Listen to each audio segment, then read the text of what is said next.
Sand in my teeth. Rotor wash in my ears. A boy's hand in mine as we crossed the alley toward the convoy. Then the sat phone vibrated against my plate carrier like a hummingbird trapped under Kevlar. I almost let it go to voicemail. You don't take calls mid-extraction. But something, call it a mother's radar, made me answer. Mrs.?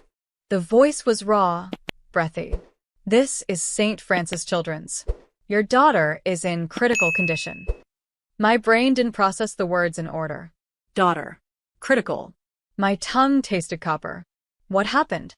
A pause. Paper rustled. Somewhere behind her, a monitor beeped too fast. Your husband's new wife brought her in. She said a fall. But the injuries, they don't align. The nurse swallowed. I called the detective. He's not moving on it. Why? Because her brother is the police chief. The alley narrowed. My world narrowed with it. I watched my team load the boy and his grandmother into the truck, mouths moving in a language I couldn't hear over the rushing in my skull. Listen to me, the nurse whispered, stealing courage from someplace nobody had given her. If you want the truth to come out, it's on you. For a beat, the war zone around me was quieter than the phone line. I said, prep her chart. Don't discharge. Document everything. Photograph everything. Chain of custody on every item of clothing. I'm 6,000 miles away, but I'm coming. Ma'am, she started. The line clicked dead. Not her fault. Mine. I was already moving. I handed my second the sat phone and the last of the instructions for the handoff. Take them to Gaziantep. Keep the convoy rolling. You're breaking protocol, he said, not accusing, stating a fact. Protocol doesn't raise my kid, I said. Wheels up in 30. 30 turned into 21. Our pilot owed me from Kabul. He didn't ask why.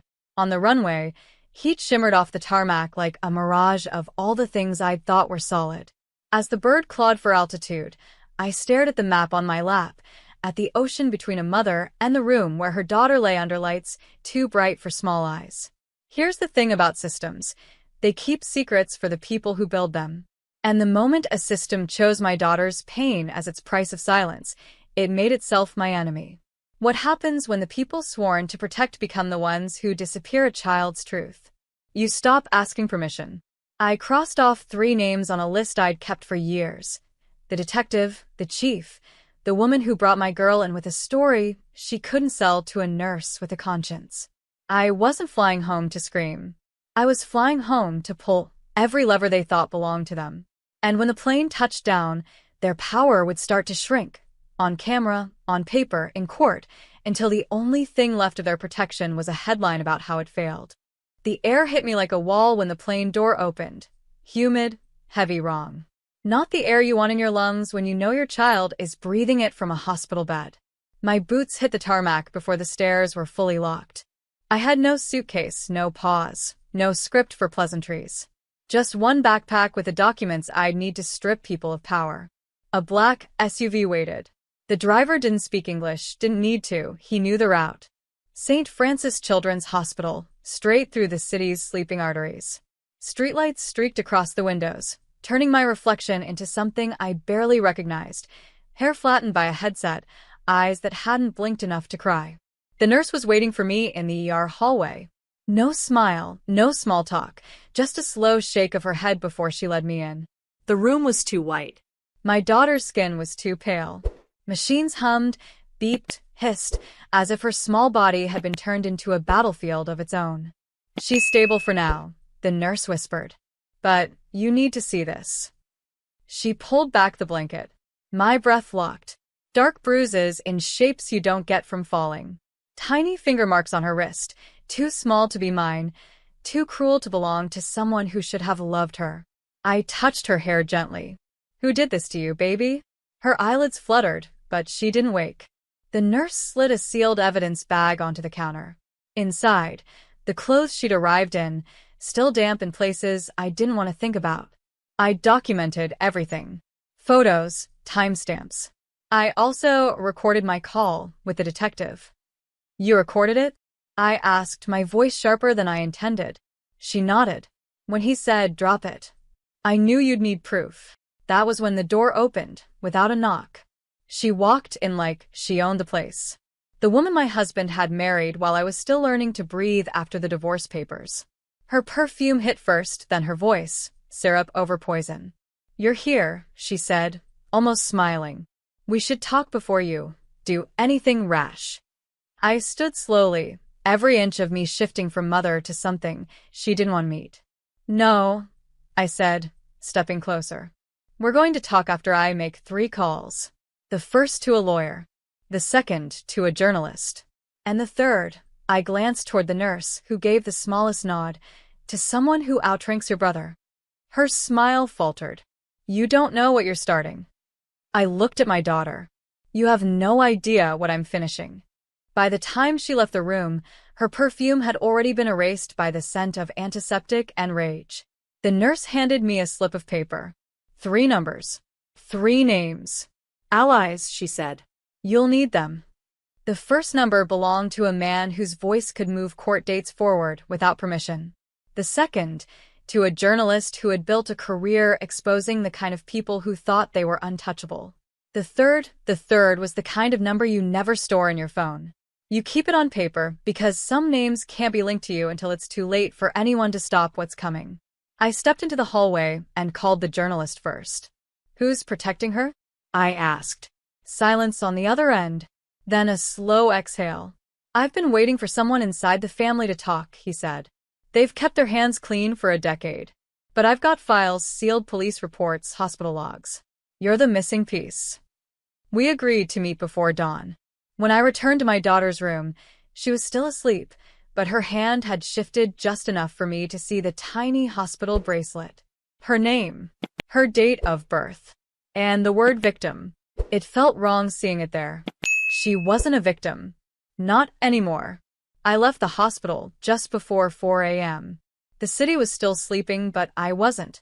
My cab dropped me at a side entrance to a parking garage. No cameras. No attendants. Just one familiar figure leaning against a car. My father-in-law. He was still in uniform, his medals catching the dim light. His face unreadable. "I heard," he said simply. "And I'm not here to calm you down. I'm here to make sure you don't miss." We sat in the car. He handed me a folder, thin, but heavy with the weight of truth. Inside were photos, sworn statements, and something I didn't expect, a signed affidavit from one of the police chief's own officers. Why would he risk this? I asked. "Because," my father-in-law said, starting the engine, "even the dirtiest walls have cracks. And you've got a hammer." We drove in silence, the streets blurring past. We weren't going home. We weren't going to the station. We were going straight to the one place her brother couldn't touch, the federal building. By sunrise, they have a file so thick, the only way to close it would be in court. The lobby of the federal building was empty, save for a security guard who looked at us like we were bringing a storm inside. My father-in-law's badge and uniform cleared us through without a single question. On the 12th floor, a woman in a dark suit was already waiting. She didn't offer her name, just a small nod toward a conference room. Inside, the walls were lined with locked cabinets. She placed a black recorder on the table and pressed a button.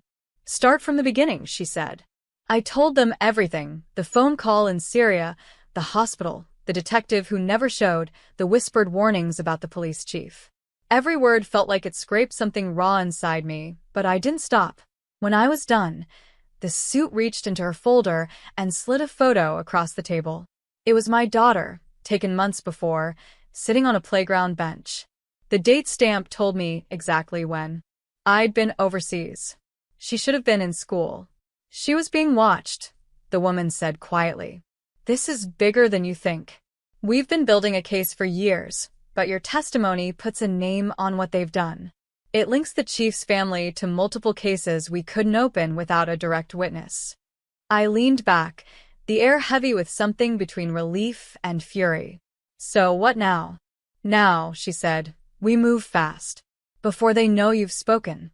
By the time I left, there were 3 different teams assigned: federal agents, internal affairs, and a civilian oversight unit, all converging on one target. My father-in-law walked beside me to the car. He didn't speak until we were on the street. They're going to panic, he said. And when they panic, they'll make mistakes. That's when we push. Sure enough, the first crack came less than an hour later. My phone buzzed, a message from an unknown number. Just 2 words, call me. I ignored it. Minutes later, another message came in. This time from my husband. She's gone. Packed a bag and disappeared. I stared at the screen, knowing exactly where she'd run. Her family thought they could circle the wagons, hide her, keep her safe from what was coming. But they'd forgotten something. You can't hide from a truth that's already in motion. And by sunset, the first arrest would prove it. By sunset, the streets around the police chief's house looked deceptively calm. Kids riding bikes, sprinklers hissing over manicured lawns. But I could feel the shift in the air. From the passenger seat of my father-in-law's truck, I watched as 2 unmarked sedans rolled up the block. They parked without ceremony, doors swinging open to reveal federal agents in plain clothes. No sirens. No shouting. Just quiet, deliberate movement. This is it, my father-in-law murmured. They're going in. The agents didn't knock. One used a key. Later I'd learn it had been seized in a raid earlier that afternoon. They disappeared inside. Seconds stretched like hours. Then, a figure emerged, not the police chief, but his wife, my husband's stepmother, hair disheveled, eyes darting. She wasn't in handcuffs yet. 2 more agents followed, each carrying sealed evidence bags. Even from here, I could make out one of them. The dark leather purse I'd seen my daughter describe to hospital staff. The one she said had been used to carry something. My phone buzzed again. This time it was my husband. They're saying you've ruined everything. Dad's furious. I didn't reply, because across the street, the police chief himself finally stepped out. No uniform, just a gray t-shirt and jeans, and wrists bound in steel. The neighbors froze mid-sentence, staring. A woman dropped her grocery bag, oranges rolling across the sidewalk. One of the agents spoke briefly into a radio, then waved to a black SUV that had been idling at the corner. They're taking him straight to federal holding, my father-in-law explained, starting the engine. No pit stops. No backroom deals. But I wasn't watching the chief anymore. I was watching the woman in the doorway, my husband's stepmother, gripping the frame like it could hold her upright. Her gaze found me across the street, and for a split second, her face drained of every trace of defiance. She knew. Whatever power she thought she had, whatever protection her family name once offered, it was gone. My father-in-law shifted into gear. Tomorrow, he said, we'll go after the rest. Every single one who kept their mouths shut while your daughter suffered. I nodded, but my mind was already ahead of him. Because I wasn't just after justice. I was after the silence that had shielded them. And I was going to make sure that silence ended in public. By morning, the news had detonated across every major outlet. Police chief arrested on federal warrant. Evidence linked to ongoing child abuse investigation. I didn't need to read the full articles to know my husband's family was scrambling. The calls started before dawn. Some numbers I recognized, some I didn't. I let every one of them go to voicemail. At exactly 9:12 a.m., the front gate camera caught my husband standing there, still in his military-issue jacket, jaw tight. He didn't buzz in. He just stared at the lens like he could will it to open. I didn't move.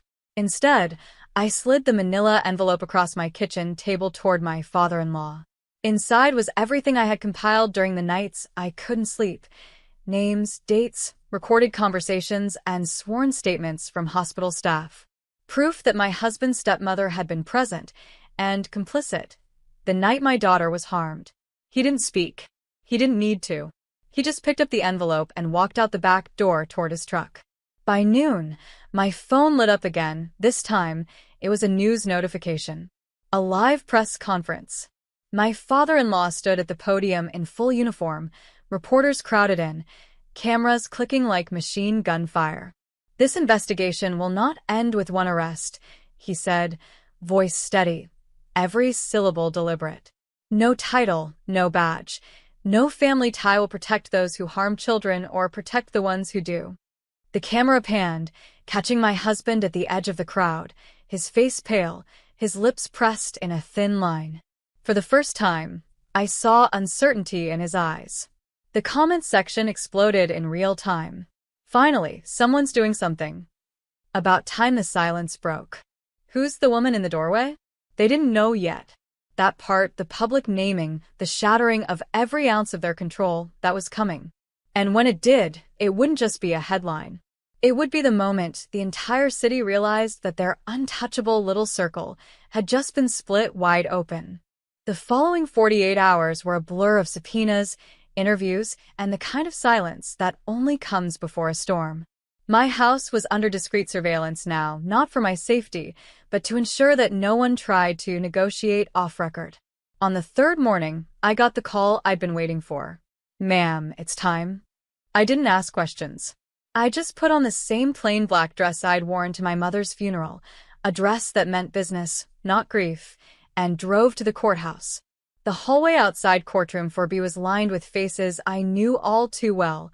My husband's friends from the department, his new wife's family, a few high-ranking city officials who used to smile at me at fundraisers. Not one of them met my eyes. Inside, the prosecutor's voice was crisp, almost surgical. "Your Honor, the state moves to admit Exhibit C, the full recording of the conversation between the defendant and Detective Mark Hanley, taken 2 days after the incident." The room went still, and then my voice filled the speakers, calm, clear, unshakable, as I asked my husband's new wife, "Do you think she'll ever recover from what you did to her?" Her reply, dripping with arrogance, "She'll survive, but maybe she'll learn to stay in her place." Gasps rippled through the gallery. The judge's pen froze mid-note. My husband's jaw tightened, but he didn't turn to look at her. The prosecutor didn't pause. "Your Honor, Exhibit D. The bank transfers showing payouts to multiple parties in exchange for suppressing evidence." One by one, their secrets spilled out, names, amounts, dates. The protection network they thought was invisible now laid bare under courtroom lights. When it was over, the judge didn't adjourn immediately. Instead, he leaned forward, voice heavy. "This court does not tolerate the abuse of power, especially when it is used to shield harm against the most vulnerable. I will ensure the full weight of the law is applied."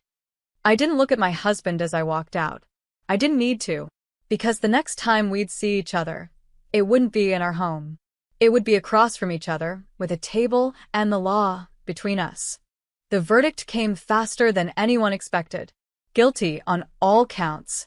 The gavel fell like the final note of a war drum. My husband's new wife clutched the edge of the defense table, her perfectly manicured nails pressing into the wood until they went white. His eyes were on the floor. The same man who once prided himself on control now stripped of every ounce of it.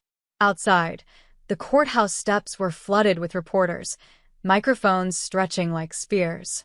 I didn't stop. I had no statement for them, not yet. My only goal was to get home to my daughter, who was still recovering, still learning to sleep without fear.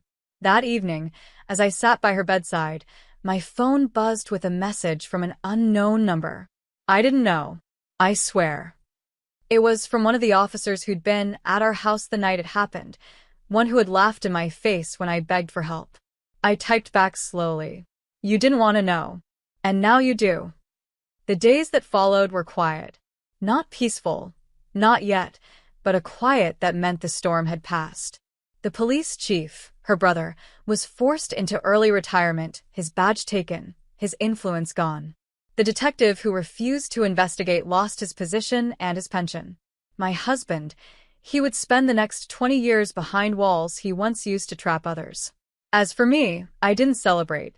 Revenge hadn't been sweet. It had been necessary.